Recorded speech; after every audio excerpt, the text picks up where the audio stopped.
I see so many new faces, and I'm so excited to have you here. If you are brand new to me, my name is Macie, and I'm an emotional intelligence coach. And right now, you are in my freebie, but actually, what you're really in is my program, the Equipped Society. So it is being completely revamped for my clients. I'm teaching all of the content all over again from scratch. Um, and because of that, I really wanted to teach this live so my clients could be in here in real time. And because I'm kickstarting it, I wanted everybody to be in here and learn the foundational skills. I run another program called the Hybrid Experience, which is advanced level emotional intelligence. And what I have found from running that now 3 rounds is that people do the best when they've really mastered the foundational things, all of the foundational principles and concepts around raising our EQ. And so the exciting thing is many of you did take an EQ assessment before coming. I do want to let you know that even if you didn't take it before this call, you can still take it after.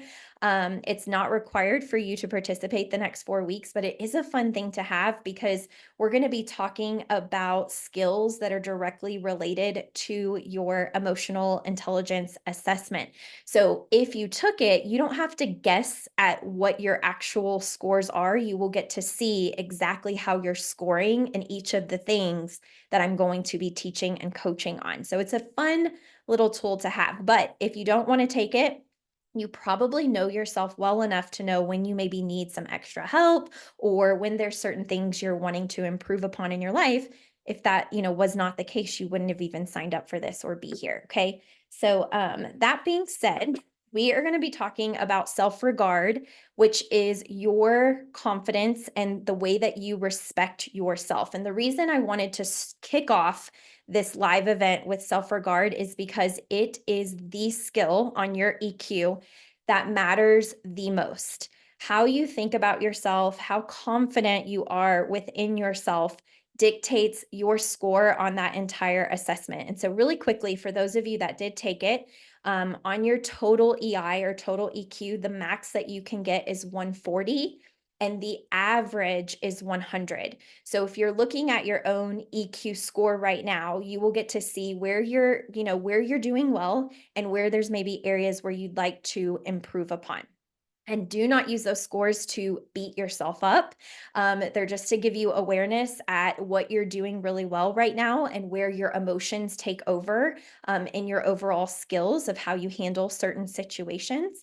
And more importantly than the score itself is how balanced the full assessment is. And when I say balance, what you're looking for is no more than a 10-point discrepancy from top to bottom. You want all of your scores to be falling within a 10-point discrepancy. So if you look at an area and you tend to see mostly like, 80s or 110s, and then all of a sudden you see this one little area that has maybe like a 60 or something that's, maybe like 120, you can see where it's out of balance. And so that just highlights an area that you can improve upon as well, no matter what your score is. Okay. All right, so I want to kick this off by talking about establishing your confidence because this is going to be huge. Now, when we are lacking confidence in ourselves, I tend to think of it as feeling like this up inside of our brain. It feels very messy. And some ways you might, relate to this is if you're saying things like, I know what I need to be doing, but I'm not doing it. Or, I feel very overwhelmed in my life, or I feel like I'm on autopilot. I kind of know what I want or what I should be doing, but I don't really know where to get started or how to go about it. So when our self-regard is lower, it tends to feel a little bit like this, just kind of messy. When I started working with my coach, the way that I described how I felt was I don't know up from down, left from right. And if you've been listening to my podcast, you've probably heard me say that at some point. I don't know up from down, left from right. And really, that was my cry for help for her, just to say that I'm so overwhelmed with everything. I don't even know where to begin. So if you're feeling any of this, I just want to say you're in the right place. And if you have your EQ assessment and you see that your self regard is maybe lower than that 100, maybe this is how you feel. And so we really want to focus on helping you build those skills to improve your self-confidence, which ultimately allows you to feel every single emotion with ease and more confidence. Okay, so you actually have the capacity to hold a multitude of emotions in your body. So a perfect example of this is 8 years ago. If you would have told me that I would have a podcast, or that I would be teaching live to a lot of people on a Zoom, or that I would ever get on stage and have a mic in my hand, I would have definitely told you there was no way that was going to happen, because I did not feel a level of confidence to be able to do that. And what's been interesting is that in raising my emotional intelligence, especially focusing on raising my own self-regard, I'm able to sit here with you today and admit that I'm shaking in my boots a little bit, but I'm able to manage my emotions to be able to teach you things. And so that's what we want for self-regard. We want to be able to step into the version of ourself we desire to be before we feel ready, and our self-regard helps us do that. Okay. So I'm a very visual teacher because I learn really well whenever I can picture things in my mind. So you're going to see a lot of visuals, and I do apologize if it's a little small. I tried to make it as big as possible, but um, if you have any questions at the end, I am totally happy to help you. Okay. All right. So, in order to improve your overall EQ, you have to improve how you view yourself. And one of the things that I'm going to teach you even today are some self inquiry questions to help you do that, because self inquiry is the path to raise your self regard. And what this really means is, rather than ignore the things that aren't working out well in our life and buffering our feelings away, we have to be willing to go in and face those things rather than run away from them. And so, once again, what I want to help you do is take whatever feels messy in your life, or whatever feels unclear, whatever you're struggling with, and we just want to organize it. This is actually like a neat ball of yarn in the photo that you probably can't see. We just want to help organize it so that you feel more capable and equipped to handle every other life thing that comes your way and all the emotions that come with it. Okay. We want more balance in your life.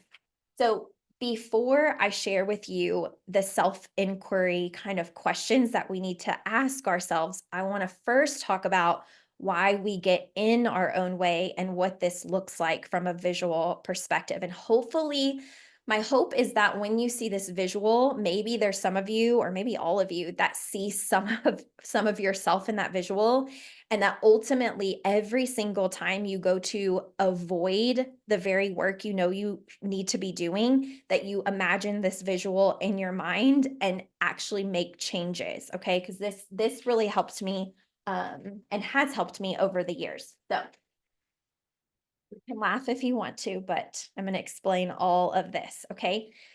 The ultimate blocker of our own self inquiry and our willingness to explore what's going on is emotional avoidance. When we anticipate feeling emotions that are going to be uncomfortable, or when we do feel emotions that are uncomfortable, we do not like to go inward and explore it deeper. We tend to want to run away from it. Okay. So we end up being our own biggest enemy, or we end up being against ourselves. So years ago, I started working with a coach that gave me an example of what she saw in me, and it has not left my mind. And so, this is kind of the visual that was described to me. So, she would say to me, I'd go to her and I'd unleash all of my problems and all of the things that was hard and things I wanted to work on and skills I wanted to grow in. And one day she said to me, Macie, she goes, "This is what I see whenever you come to me for coaching." She goes, "You have like this version of you that almost exits your body, like disassociates from your body and all of the hard things, and you go up into the clouds and you have this big vision, like it's almost like you are looking down on yourself," which is why I have this girl, she's looking down, right? So like you're looking down at yourself, but you're not actually living your reality. you're escaping your reality. And from the sky, you're thinking, oh my gosh, if I just had more confidence, oh my gosh, it would be so great if so and so apologized to me. Oh my gosh, it would be so great if I could stop people pleasing. And she was like, and you've created this imaginary world in the clouds where you feel really, really good. The problem is you're never going to be able to create that if you do not get into your body and start allowing feelings to be there. She was like, you have a lot to unpack on the ground, and you are not hanging out on the ground. And that was very profound for me because it really did feel like I subconsciously even would disassociate from my life. It was like, it was much easier to think about what would be nice to change. And I know that everybody's been here, right? It'd be nice to lose 20 pounds. It'd be nice to have a better relationship with my partner. It'd be nice to have more confidence. It'd be nice. Like we live in this very much like, even if things are not going how we want them to go, there's this, it would be nice, but then we don't take action on it. And so maybe you can relate where, much like me, you're living in this little cloud of everything that could be, but you're not actually coming down into your body to feel all the feelings that are required of you in order to create that life. And the reason that you are not grounding, if you can relate to this, the reason you are not being in your body in your everyday reality is because a lot of times this feels very painful to explore, and you may not feel equipped with the skills, specifically the emotional intelligence and mindset skills, to unpack everything that's in here and feel good that it's going to lead you somewhere great in the future. And so for us, it feels very scary. It feels like falling. That was always what I was afraid of. It was like, I want things to change, but I'm so afraid of what if I do all of this work and then I'm still in the same spot. And the truth is, if you are doing a bunch of this work, you're never going to be in the same spot. But our brain is very protective. It doesn't like us to feel pain. And so what we anticipate is that we're going to totally fall and crash if we leave our cozy little cloud. And what I want to encourage you to do, and what building your self-regard will help you do, is feel more comfortable being in your everyday life, knowing you have not only the power to change what isn't working, but you also have the confidence that you can trust yourself that you are going to make those changes. Okay. So our priority really has to be that we're facing our emotions rather than escaping them. Okay. Does that make sense?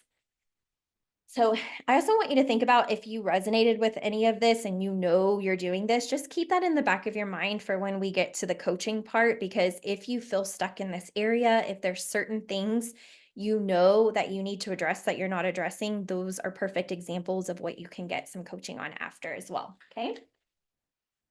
All right, let's talk about self-inquiry and some of the things. And I'm sure that there are many more, but these are going to be your core things that you want to be very curious about. So when I say self-inquiry, I am saying get very curious about these things and intentionally make the decision to work on them. Okay, so I'm going to go through this list. You need to be able to identify what you're satisfied with and what you're dissatisfied with in your life. Okay. When you make this list, what you're going to notice, especially when you're looking at what you're dissatisfied with, is the gap between where you currently are and where you want to be, and what feels challenging to work on in the middle to get where you want to be. Okay. So this is going to be huge for building your confidence. You first have to be able to recognize and sit with yourself and say, what feels like it's really working in my life and I'm very happy with, and then what is like the elephant in the room that I just keep trying to squeeze past and I don't want to acknowledge it. Okay. Then you've got to take a deep breath and identify those moments where you recognize feelings of maybe envy, jealousy, even inspiration. And the reason being is because typically with these emotions, especially like envy and jealousy, we tend to want to push that person or that feeling in our body away, right? It feels so terrible. It's like, oh, that person bothers me, or, "Oh, I can't figure out what it is about that person, but they trigger me." And what we do is we just kind of escape ourselves. We go up into our little cloud and we go into our dream world rather than practice the skill of curiosity of what has activated me, what has triggered me, what has really caused some additional emotion to come up. And so again, safety to feel is going to be a huge part of building your self-regard. So that way you can inquire about why you're feeling the things that you're feeling. Oftentimes, where there's envy, jealousy, or even inspiration, it shows where we have hidden desire. So if I'm feeling any of those emotions, I want to get curious about them and explore them rather than go away from them, because I want to know what it is that I believe that maybe I want, that I'm pushing away from myself because I'm afraid it's not available for me. I'm not worthy enough. I'm not smart enough. I'm not good enough. We want to be able to catch those things within us. So we have to be mindful about, rather than buffering our feelings away, we want to lean into emotions that we're feeling. And that's any emotion, but specifically, it really comes up a lot of times with envy and jealousy and even inspiration when you feel these things. Okay. All right, you want to also be able to identify the self-talk and stories that keep you in repetitious, sabotaging cycles. I know that everybody has some limiting beliefs and stories that are keeping you in the same place. Maybe there are things that you've said you were going to do for the last several years or last several months, and you're not doing them. And you want to be really clear on what those stories are and how you talk to yourself. Like, do you talk down to yourself? For instance, if you say, I'm going to be better, I'm going to eat healthy, I'm going to go to the gym, I'm going to do all these things, as soon as you stop doing it, is your self-talk that you are, not good enough, you quit on everything that you do, you can't trust yourself, you're so stupid, you're so dumb. Like, think about how you speak to yourself. And the reason being is because as you're building your self-regard, what you have to intentionally do is catch all of those negative things that you're saying about yourself, how you think of yourself, okay, and what stories you're holding on to that do not serve you and where you're trying to go in your future, okay? And then one of the last major things is identifying what changes you would make if it were easy. Something I ask on every single consult that I do, or even with my clients, is whenever they're struggling to, figure out what they want or to even make changes, I always say, if I had a magic wand, maybe some of you have had a consult with me and you're like, oh, yep, I know that line. I always say, if I had a magic wand and I could literally go bippity boppity boo and change it for you, and it would just be simple and easy and it would be done, what changes would you make? And when someone is telling me the changes that they would make if it would be easy, what that also tells me is where they're holding themselves back because they don't believe it's going to be easy and they don't believe they already possess the skill to have that thing. And so that's another thing that I want you to be able to inquire about is, if XYZ was easy, like, and it could just happen, what is that thing that I want? Because then the work is getting into the root of why you aren't already creating that for yourself, or what you feel is blocking you from having that thing, right? Or creating that result in your life. Okay. All right.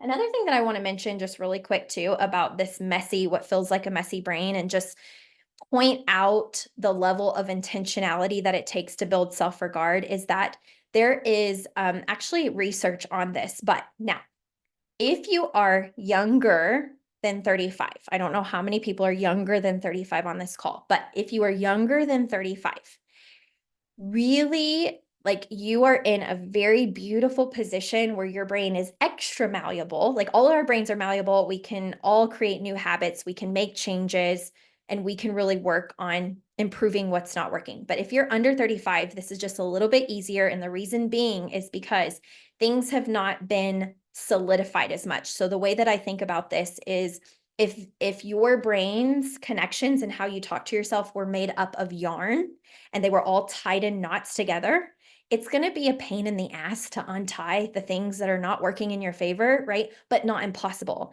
And if there's a super bad tangle, we can just take some scissors and cut yarn very easily, right? It's pretty simple. When you are 35 and older, if anybody is in that category on this call, it's going to look more like metal that's been welded together. Not impossible to improve upon or reconnect and redo, but a little bit harder. So that means that your intentionality has to be that much deeper. There has to really be a desire for you to show up for yourself and build more trust in building the skills of your emotional intelligence, not because it's impossible to change things, but because your brain has been conditioned longer, it's had stories longer, and it really believes every story that you've told it to be absolutely 100% true. And so you're probably, if you're over 35, going to feel the most resistance.